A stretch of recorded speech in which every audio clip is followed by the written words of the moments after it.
Hello students, chapter number first, mathematical logic. In the last lecture we have completed our article logical equivalences. In this article we are going to see the next one concept, that is converse, inverse and contrapositive. Converse, inverse and contrapositive. काय असतं मग हे converse, inverse, contrapositive? तर याच्या पाठीमागं आपण पाहिलं, दोन स्टेटमेंट जर आपणाला दिलेली असतील तर पहिलं स्टेटमेंट आपण पीने रिप्रेझेंट करतो, दुसरं स्टेटमेंट क्यूने रिप्रेझेंट करतो. जर या दोघांच्या मध्ये इम्प्लाइजचं साईन असेल तर याचा मिनिंग काय झाला? These two statements are connected by if then. If P then Q. मग याला आपण काय म्हणतो तर कंडिशनल. काय म्हणतो आपण?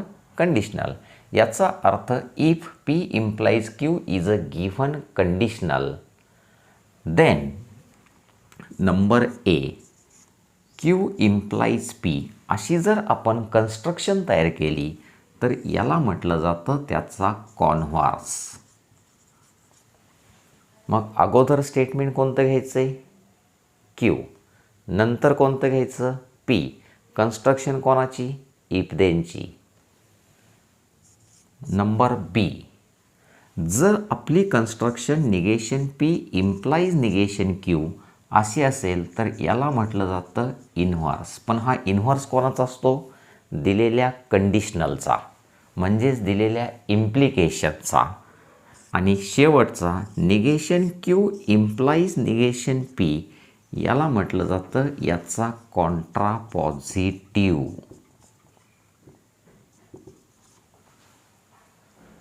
पी इम्प्लाइज क्यू हे आपलं दिलेलं कंडिशनल आहे. Let P implies Q is a conditional which is given to us. एक्झाममध्ये जर आपणाला त्याचा कॉन्व्हर्स फाइंड आउट करा म्हटलं तर कन्स्ट्रक्शन काय करायची? Q implies P. म्हणजेच पहिलं स्टेटमेंट Q, दुसरं P, construction if देनची.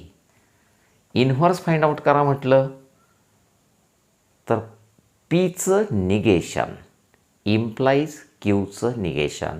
And if we have to find out the contrapositive then the construction is negation Q implies negation P. मग आपल्या नोटबुकमध्ये हे आर्टिकल असणं गरजेचं आहे.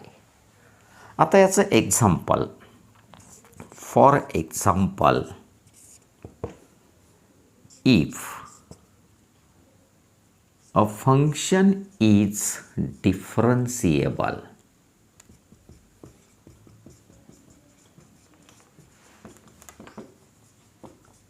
then it is continuous.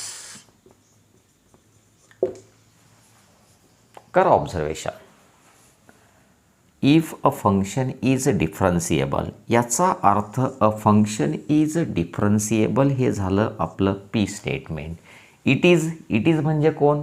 A function is. It is continuous हे झालं Q statement. समजा हे दोन स्टेटमेंट इफ देनने जोडलेले आहेत, म्हणजेच कन्स्ट्रक्शन कशाची आहे? पी इम्प्लाइज क्यूची. आणि मग ह्या दिलेल्या पी इम्प्लाइज क्यूच्या कन्स्ट्रक्शनलाच आपण काय म्हणतो? कंडिशनल. मग एक्झाममध्ये आपणाला अशा पद्धतीने एक स्टेटमेंट दिलं जातं, if a function is differentiable then it is continuous. बोर्डला क्वेश्चन असतो, right the converse, inverse and contrapositive of given conditional. मग जेव्हा कॉन्व्हर्स, इन्व्हर्स, कॉन्ट्रापॉझिटिव्ह सगळेच आपल्याला लिहायचे असतात तेव्हा एका एका गोष्टीचा विचार करावा लागतो. आणि एंट्रन्सला मात्र स्टेटमेंट दिलं जातं, म्हणजेच कंडिशनल दिलं जातं. आणि एकतर कॉन्व्हर्स विचारतील किंवा फक्त इन्व्हर्स विचारतील किंवा फक्त कॉन्ट्रापॉझिटिव्ह विचारला जाईल. एकावेळी 3-3 एंट्रन्सला नसतात. बोर्डला मात्र 3 मार्काचा क्वेश्चन असतो. Right the converse, inverse and Contra positive, आणि त्यासाठी आपणाला एक स्टेटमेंट दिलं जातं. मग आत्ताचं दिलेलं स्टेटमेंट काय आहे? If a function is differentiable then it is continuous. Solution, let p is a function is differentiable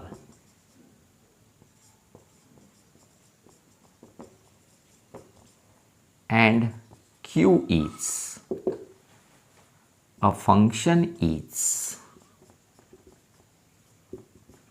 continuous. दोन स्टेटमेंट आपण एकाखाली एक लिहून घेतलेली आहेत. नंबर ए,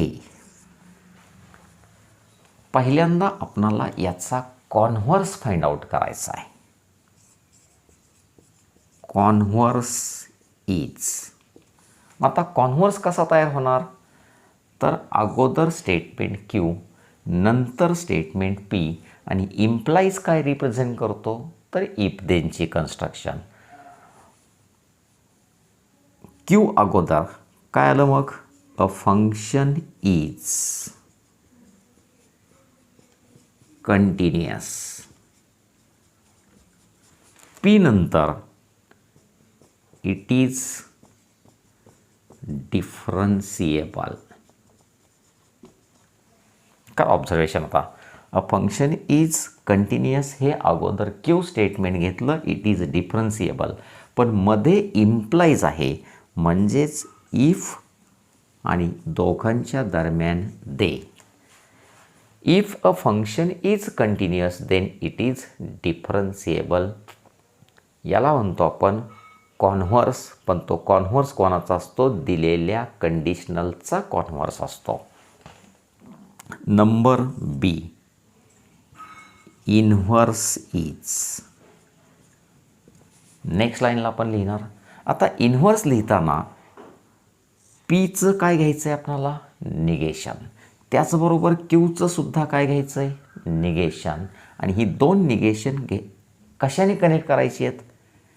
इम्प्लाइजने, म्हणजेच इफ देननेच कनेक्ट करायचे आहेत.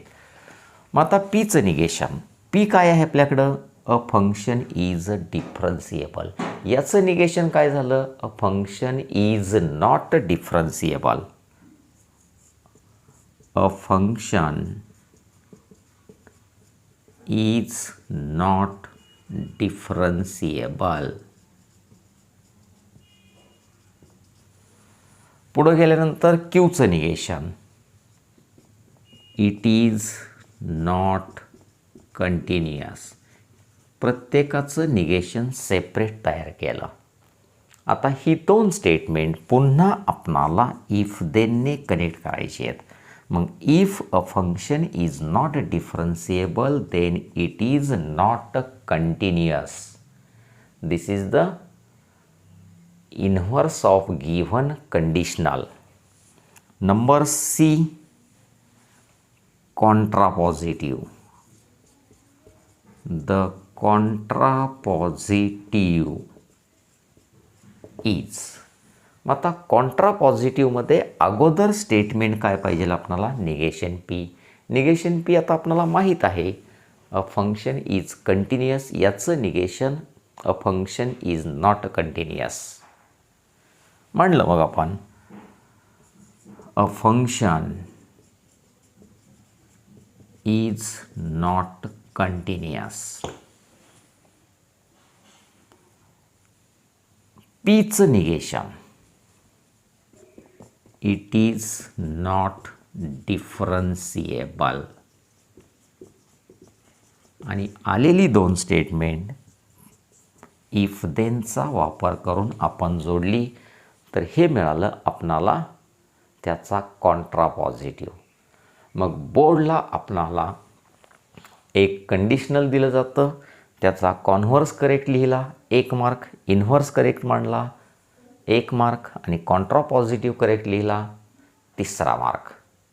एंट्रन्सला मात्र एकच कंडिशनल दिलं जातं आणि कॉन्व्हर्स तरी विचारतील, इन्व्हर्स तरी असेल किंवा कॉन्ट्रा पॉझिटिव्ह पैकी एक असेल, त्यासाठी आपणाला 2 मार्क्स असतात. मग आपल्या नोटबुकमध्ये आपण हेडिंग टाकलं पाहिजे कॉन्व्हर्स, इन्व्हर्स, कॉन्ट्रा पॉझिटिव्ह. त्यानंतर हा टेबल तयार करून घेतला पाहिजे, एक एक्झाम्पल खाली लिहिलं पाहिजे. Extra question depending on converse, inverse and Contra positive other than your exercise. Write the converse, inverse and contrapositive of the following statements.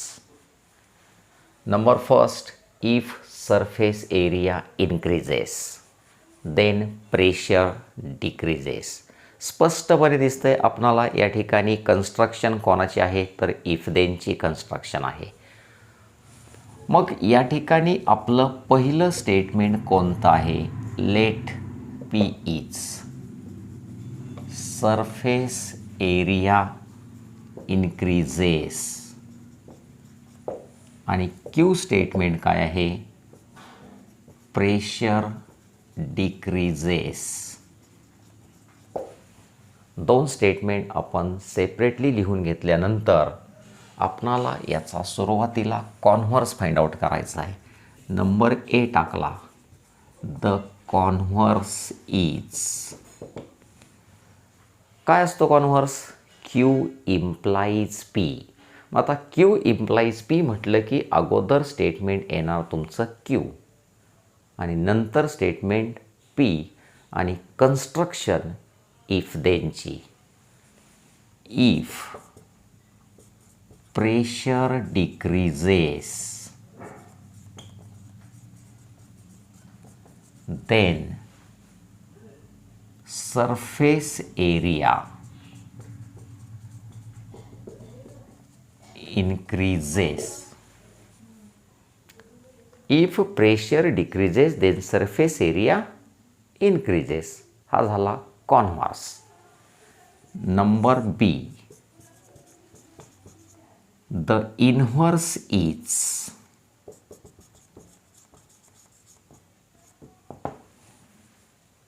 आता इन्व्हर्स लिहिताना आपली कन्स्ट्रक्शन काय आहे? Negation P implies negation Q.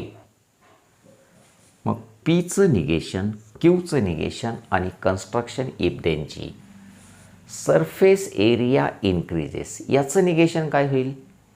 Surface area does not increases. Surface area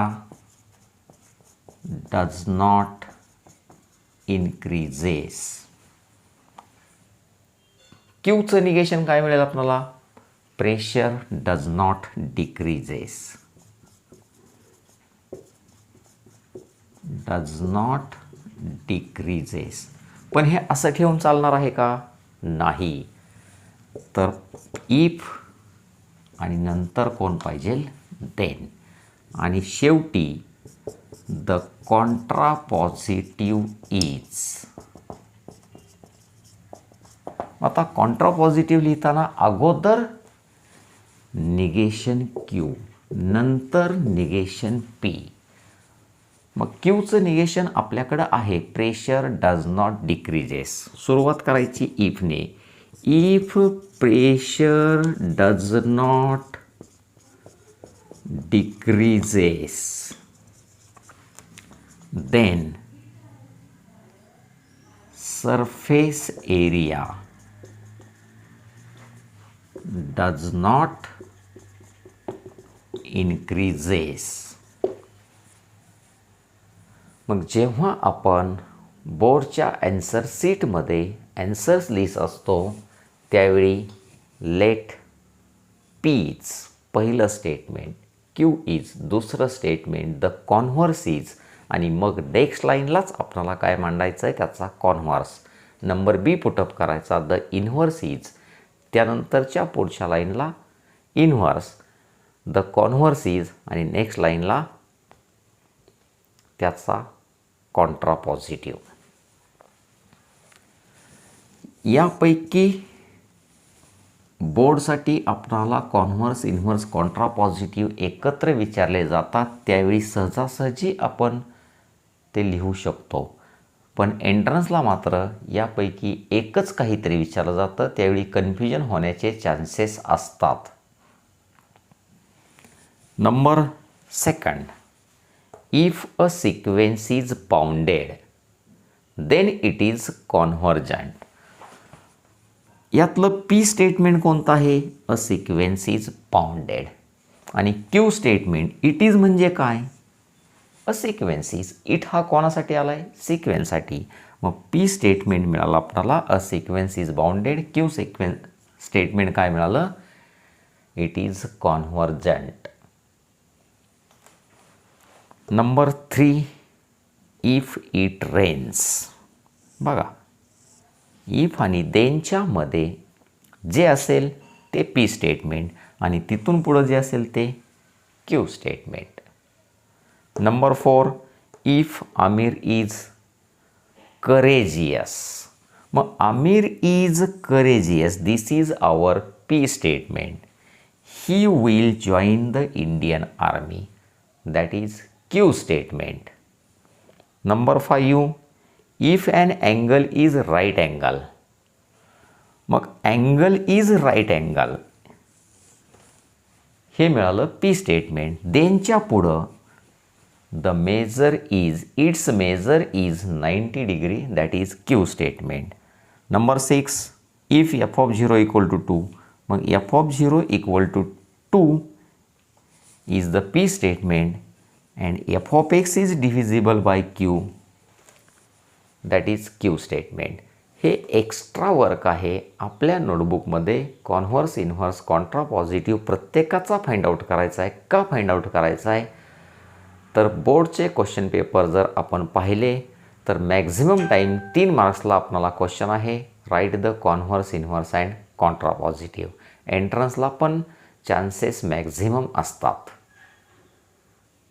त्यानंतरचं आपलं next article आहे dual of a statement.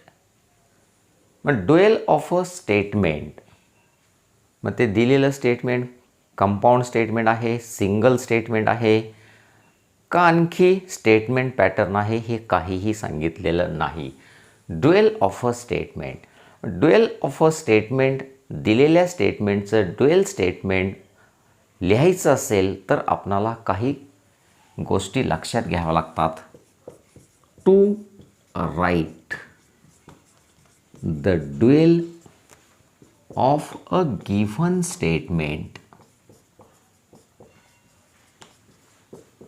We have to replace.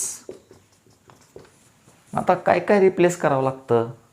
दिलेल्या स्टेटमेंटचं dual statement मांडण्यासाठी आपण एक टेबल तयार करणार आहोत की जर दिलेल्या स्टेटमेंटमध्ये कॅपिटल टी आला असेल तर तो स्मॉल कॅपिटल एफने रिप्लेस करायचा. कॅपिटल एफ आला असेल तर तो कॅपिटल टीने रिप्लेस करायचा. समजा आपल्याकडं स्मॉल टी आला असेल तर तो स्मॉल सीने रिप्लेस करायचा.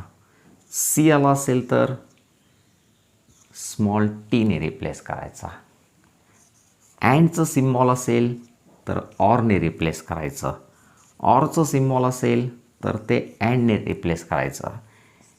अँड असं जर शब्दात असेल तर तो ऑरने रिप्लेस करायचा आणि ऑर असेल तर मात्र अँडने रिप्लेस करायचा. मग आता यातला कॅपिटल टी, कॅपिटल एफ हे माहीत आहे, अँड ऑर हे सुद्धा माहीत आहे. स्मॉल टी आणि स्मॉल सी काय आहेत? तर हा स्मॉल टी म्हणजे टॉटॉलॉजी असतो, रिप्रेझेंट करतो. आणि स्मॉल सी काय रिप्रेझेंट करतो? आपणाला कॉन्ट्रॅडिक्शन रिप्रेझेंट करत असतो. मग आपण एवढा टेबल आपल्या नोटबुकमध्ये प्रिपेअर करून ठेवायचा. Capital T must be replaced by capital F. Capital F replaced by capital T, small t by C, small c by T, and by or symbol, or by and again by or, and or by and. For example, आपणाला question असतो right the dual statement.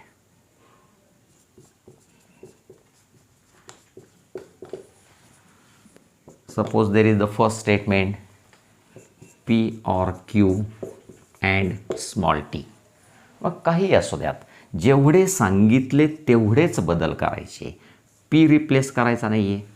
ऑरचं symbol असेल तर अँडने replace केलं, Q आहे असा राहिला. अँडचं symbol ऑरने replace केलं, पुढं स्मॉल टी दिसतोय. स्मॉल टी कशाने रिप्लेस करायचं आहे आपल्याला? सीने रिप्लेस करायचा आहे. Number second, Shweta is a doctor and Sheela is a teacher. काही देऊ द्यात, जेवढं सांगितलंय तेवढंच करायचं. Shweta is a doctor and कशाने रिप्लेस करायचं आहे? ऑरने.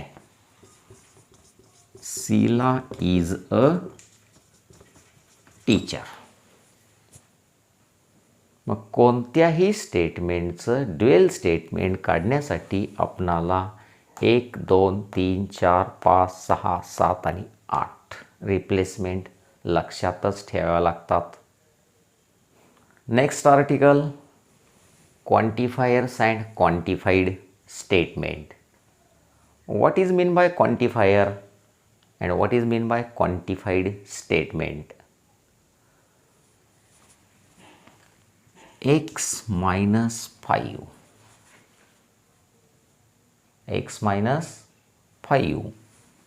is divisible by 7. मग आता हे जर स्टेटमेंट आपण अशा पद्धतीने लिहिलं, x minus 5 is divisible by 7. Single statement आपण कन्सिडर केले. मग हे ट्रू आहे का फॉल्स आहे? तर एक्झॅक्टली आपण सांगू शकत नाही, कारण आपल्याकडं एक्सची कोणतीही व्हॅल्यू प्रेझेंट नाही. एक्सची व्हॅल्यू जर प्रेझेंट असती तर आपण सांगितलं असतं, एक्सची व्हॅल्यू पुटअप केली असती, आलेल्याला 7ने डिवाईड होतं आहे का होत नाही हे चेक केलं असतं, आणि चेक केल्यानंतर आपलं ठरलं असतं आयदर इट इज ट्रू और इट इज फॉल्स. मग आता एक्स, मग जेव्हा जेव्हा या टाईपचं एक्सप्रेशन आपल्याकडं असतं तेव्हा याला म्हटलं जातं ओपन सेंटेन्स. मग आता ओपन सेंटेन्स हे लॉजिकमध्ये स्टेटमेंट नाही, हे आपलं पाठीमागच झालेलं आहे. का तर याची एक्झॅक्टली ट्रूथ व्हॅल्यू आपण सांगू शकत नाही, आयदर ट्रू और आयदर फॉल्स. मग काय होतं तर क्वांटिफायर्स. मग क्वांटिफायर आपल्याकडं 2 प्रकारचे असतात. देर आर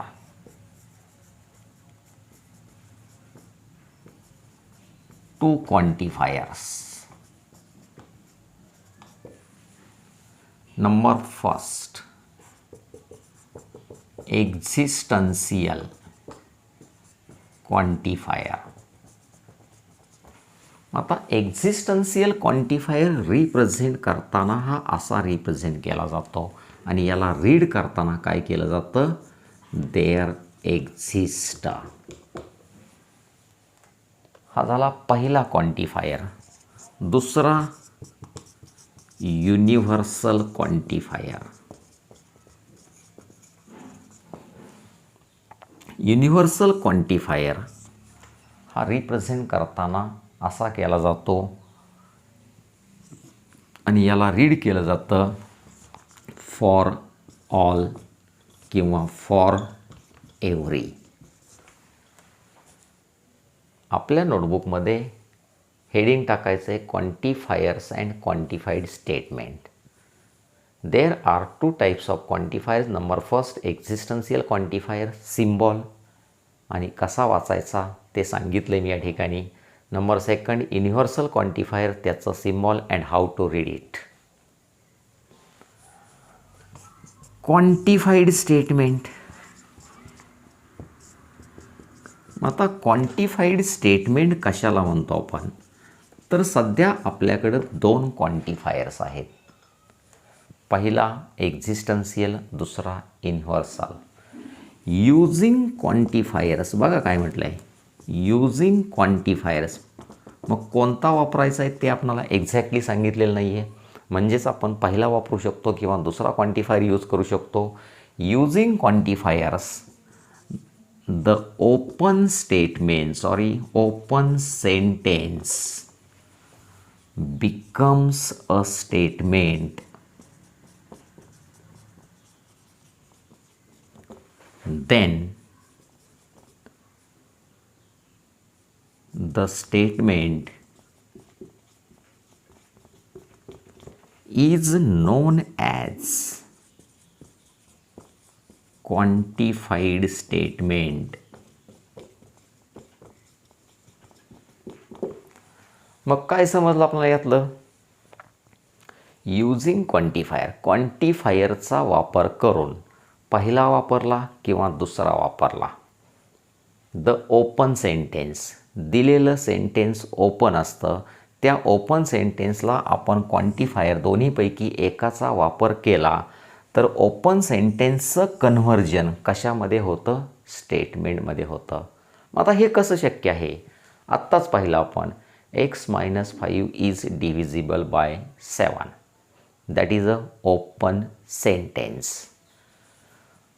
मग पुढं काय केलं मी? फक्त एक कॉमा दिला. There exist, किंवा सुरुवातीला लिहिला there exist x belongs to R. सुरुवातीला लिहू शकतो, शेवटी लिहू शकतो.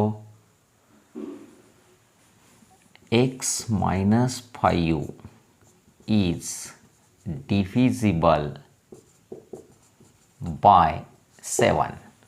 Open sentence. There exists x belongs to R. काय वापरलं या ठिकाणी?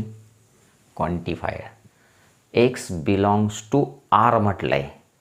R म्हणजे सेट ऑफ रियल नंबर्स. मग x हा रियल नंबरपैकी आहे. मग आता एक्सची एखाद्या तरी किमतीने एक्सची व्हॅल्यू आपण पुटअप केली, रियल नंबरमधली कोणती पण, तर त्या ठिकाणी याला 7ने डिवाईड होऊ शकतं. आणि 7ने डिवाईड झालं तर आपण सांगू शकतो either it is true or false. There exist आहे, म्हणजे एखादी तरी किंमत अस्तित्वात आहे सेट ऑफ रियल नंबरमध्ये. जर आपण कॉमा देऊन फॉर एव्हरी म्हटलं असतं तर फॉर एव्हरीसुद्धा वापरू शकतो. मग फॉर एव्हरी म्हणजे एक्सच्या प्रत्येक किमतीसाठी. मग रियल नंबरमधली प्रत्येक व्हॅल्यू टाकायची एक्सच्या जागेवरती आणि प्रत्येक वेळी डिव्हाइड करायचं आहे 7ने. मग त्यावेळी आपण सांगू शकतो की प्रत्येक वेळी 7ने डिव्हाइड होणं पॉसिबल नाही, म्हणजेच हे फॉल्स आहे. देअर एक्झिस्टला मात्र कोणती तरी एखादी किंमत अस्तित्वात असणार आहे रियल नंबरमधली, की ती व्हॅल्यू पुटअप केल्यानंतर x - 5 इज डिव्हायडेड बाय 7. म्हणजेच ह्या क्वांटिफायरचा, दोन्हीपैकी कोणत्याही क्वांटिफायरचा वापर करून आपणाला त्याची ट्रूथ व्हॅल्यू सांगता येते आणि ट्रूथ व्हॅल्यू पुटअप करता येते. म्हणजेच ओपन सेंटेन्सचं कन्व्हर्जन कशामध्ये झालेलं आहे? स्टेटमेंटमध्ये. आणि मग ह्या दोन क्वांटिफायरचा वापर करून जे स्टेटमेंट मिळतं आहे त्याला म्हणायचं आहे आपणाला quantified statement. Next article, laws of negation और निगेशन ऑफ कंपाऊंड स्टेटमेंट. मग लॉज ऑफ निगेशन आणि निगेशन ऑफ कंपाऊंड स्टेटमेंट दोन्ही आर्टिकल एकच आहेत. कंपाऊंड स्टेटमेंट आपल्याकडं किती प्रकारचं असतं?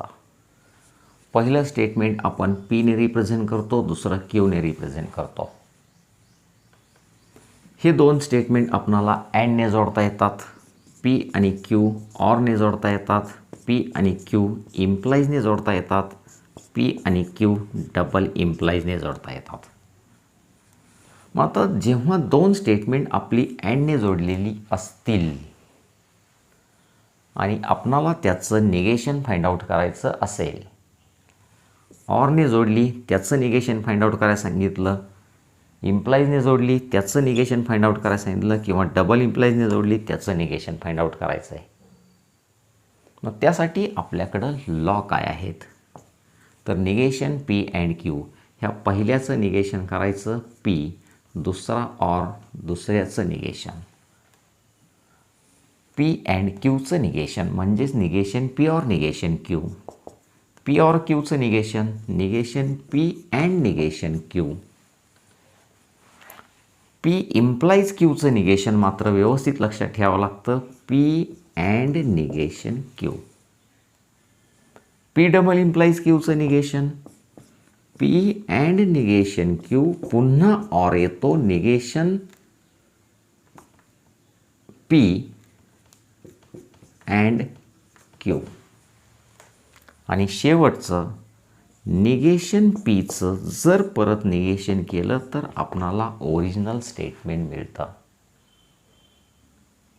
मग एक्झॅक्टली कसं हे क्वेश्चन कसा असतो, right the negation of 5 is a prime number and 10 is a composite number. Observe करा, 5 इज अ प्राईम नंबर हे पहिलं स्टेटमेंट आहे, 10 इज अ कंपोजिट नंबर हे दुसरं स्टेटमेंट आहे. आणि ही दोन स्टेटमेंट कोणत्या कनेक्टिव्हने जोडलेले आहेत, अँडने. म्हणजेच दिलेलं स्टेटमेंट आपलं कंपाऊंड स्टेटमेंट आहे आणि ह्या कंपाऊंड स्टेटमेंटमध्ये वापरलेलं कनेक्टिव्ह अँड आहे. आता याचं जर आपणाला निगेशन फाइंड आउट करायला सांगितलं एक्झाममध्ये, पी अँड क्यू याचं निगेशन फाइंड आउट करायचं आहे, म्हणजेच पीचं निगेशन अँड आला असेल तर तो रिप्लेस करायचा आहे ऑरने आणि क्यूचं निगेशन. मग ॲन्सर कसं येईल आपलं, पीचं negation 5 is not a prime number. 5 is not a prime number. अँडच्या ऐवजी काय येणार, ऑर. 10 इज दुसऱ्याचं पण negation, not a composite number. मग कंपाऊंड स्टेटमेंटचं निगेशन करण्यासाठी आपणाला हे लॉज पाठ करून ठेवावे लागतात. जर समजा ह्या अँडच्या ऐवजी आपणाला इथं ऑर दिला असता तर फक्त निगेशन करताना ऑरचा चेंज कशामध्ये झाला असता, अँडमध्ये.